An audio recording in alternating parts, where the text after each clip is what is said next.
Buenas tardes, alumnos, sean bienvenidos a la materia de ciudadanía. Estamos en la semana número 14. Esperando que hayan tenido una excelente semana, vamos a dar inicio a la clase del día de hoy.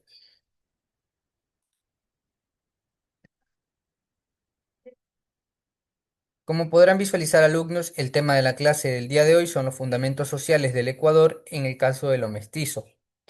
El mestizaje es un proceso que se dio con la conquista y colonización de América, basado en el cruce sanguíneo entre blancos, europeos o sus descendientes y los indígenas. La formación de este vínculo se dio a través de matrimonios en pocos casos, como una estrategia para adquirir lo que son tierras o poder sobre el pueblo.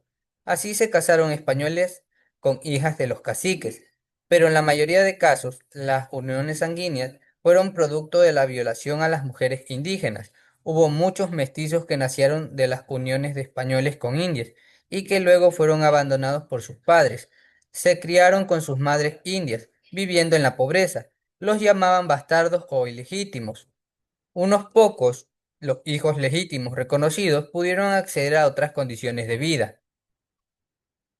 Las mujeres españolas no participaron en este mestizaje. Ellas no se juntaron con indios o negros porque lo consideraban una vergüenza y deshonra. En la colonia únicamente los españoles o los criollos tenían derechos, podían educarse o participar en política. Para ello era necesario tener un apellido español y vestirse como tal, es decir, parecer antes que ser. Cumplir con las formalidades que posibilitaban adquirir un derecho o privilegio. Los mestizos, a ser fuertemente rechazados en la sociedad colonial, procuraron negar sus orígenes indios o negros y parecerse lo más posible a los españoles, asumiendo posturas de superioridad sobre estos grupos. Tenemos el mestizaje cultural. El mestizaje, además de ser un proceso sanguíneo, es un fenómeno cultural, pues se mezclaron elementos culturales autóctonos con los occidentales, dando lugar a una nueva realidad cultural y a un nuevo grupo étnico, los mestizos. Los mestizos durante la colonia se dedicaron a actividades artesanales, artísticas y unos pocos a las interculturales. Así buscaban diferenciarse de los indios que hacían trabajos más humildes. Con el aparecimiento del Estado, los mestizos lograron acceder al poder político, mucho más con la Revolución Liberal, que reconoció la ciudadanía para todos, hombres, mujeres, indios, negros, cholos, mulatos, mestizos y blancos. Esto posibilitó el ascenso social, económico y político de algunos. Así adquirieron derechos de ciudadanía, al elegir y ser elegidos, a educarse, al trabajo, al empleo público, entre otros. De esta manera se construyó la identidad cultural mestiza, que se expresa en los hábitos, costumbres, vestimentas, gustos, afinidades, cosmovisiones, lenguaje, tradiciones, ritos, fiestas e espiritualidad, donde se pueden evidenciar los aportes culturales de los diversos orígenes. Actualmente, el Ecuador está poblado mayoritariamente por poblaciones que se reconoce como mestiza, mientras que una minoría se reconoce como indígena, afrodescendiente, blanco o otra. El respeto a la diferencia, al otro como un ser humano íntegro, valioso tal como es, portador de una identidad cultural es una tarea aún pendiente. Tenemos los fundamentos sociales del Ecuador en lo afroecuatoriano y lo montubio. Como nos indica el texto, la población negra o afrodescendiente llegó desde África en condición de esclava para trabajar en América y reemplazar a los indios que habían muerto en grandes cantidades, todo debido a al maltrato y a las enfermedades. En octubre de 1553, un galeón que transportaba personas esclavizadas provenientes de Guinea y que viajaba entre Panamá y Lima, encalló en las costas de Atacames, Esmeraldas.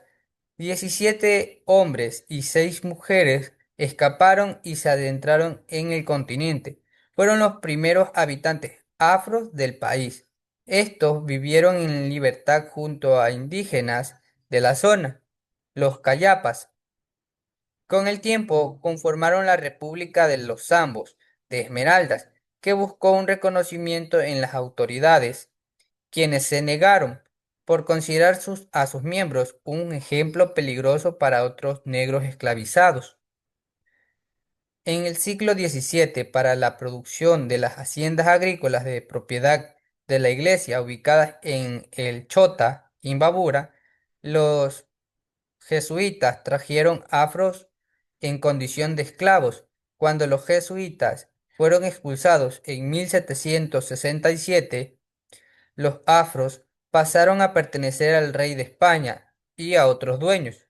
La liberación de personas esclavizadas ocurrió en 1851 en el gobierno de José María Urbina, pero es solo con la Revolución Liberal que este pueblo adquirió la condición de ciudadanía con acceso a derechos. Sin embargo, por la condición de marginalidad a la que fueron relegados, han vivido en la pobreza hasta nuestros días.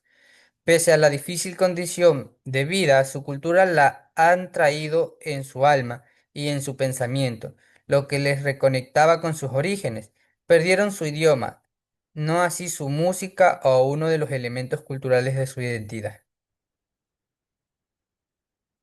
Tenemos los Montubio. El pueblo Montubio es el pueblo de agro costeño que surgió de la mezcla entre blancos, indios y negros que se da en el litoral desde el siglo XVI, producto de la llegada de indígenas que huyeron de las haciendas serranas. Otros grupos ya vivían ahí. La mezcla de los diversos grupos étnicos dio lugar a su color de piel, morena, con matices hacia el blanco o negro según la mezcla. Los montubios se asientan en las riberas de los ríos del subtrópico de las provincias de Manabí, Los Ríos, Guayas, Santa Elena, El Oro, Santo Domingo de los Áchilas. Comparten su territorio con pueblos nativos de la costa y viven juntos en asentamientos de población negra. Su principal actividad económica es la agricultura del banano, el café, el cacao, el arroz, además de la ganadería y la explotación de bosques, conjuntamente con la artesanía en paja toquilla, tagua y otras fibras naturales. A esto se le suma la pesca de agua dulce. Los montubios cuentan con una identidad cultural propia que se expresa en su música, baile, vestimenta, fiestas únicas como el rodeo. A nivel social se trata de una cultura patriarcal donde el varón manda en el hogar, aunque es la mujer quien está a cargo del sostenimiento efectivo de los hijos, pero sin poder, obviamente, la forma de vida del pueblo montubio, como en las obras A la costa de Luis Martínez, La tigresa de José de la Cuadra y Los que se van de Demetrio Aguilera Malta, entre otros. En la música sobresalen en el amor fino, el pasillo, el vals. Sus poemas evocan al amor, al odio, acompañados por la música.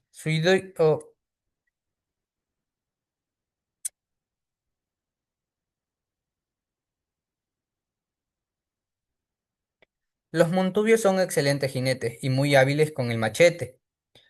La literatura ha contado ampliamente la forma de vida del pueblo montubio, como en las obras que son A la costa de Luis Martínez, La tigresa de José de la Cuadra, Los que se van de Demetrio Aguilera Malta, entre otros. En la música sobresalen en el amor fino, el pasillo, el vals. Sus poemas evocan el amor o el odio acompañados por la música. Su idioma es el castellano y su religión la católica. Un personaje histórico que representa al pueblo montubio es Eloy Alfaro. Fueron montubios quienes integraron su ejército, llamados montoneras. El reconocimiento del pueblo montubio data del año 2001. Ok, alumnos, eso ha sido todo de la clase del día de hoy. Vamos a explicar la tarea, como podrán visualizar. Para la tarea tienen que responder las tres preguntas de selección múltiple y dos preguntas de razonamiento lógico. Para las preguntas de opción múltiple tienen que seleccionar la opción correcta a la pregunta y en el caso de las preguntas de razonamiento lógico tienen que contestar eh, la interrogante que está siendo planteada. Esa sería toda la actividad que tendrían que realizar para el día de hoy, alumnos. Si tienen alguna duda o consulta, pueden contactarme mediante la plataforma Ha sido un gusto, alumnos. Nos vemos en la semana siguiente.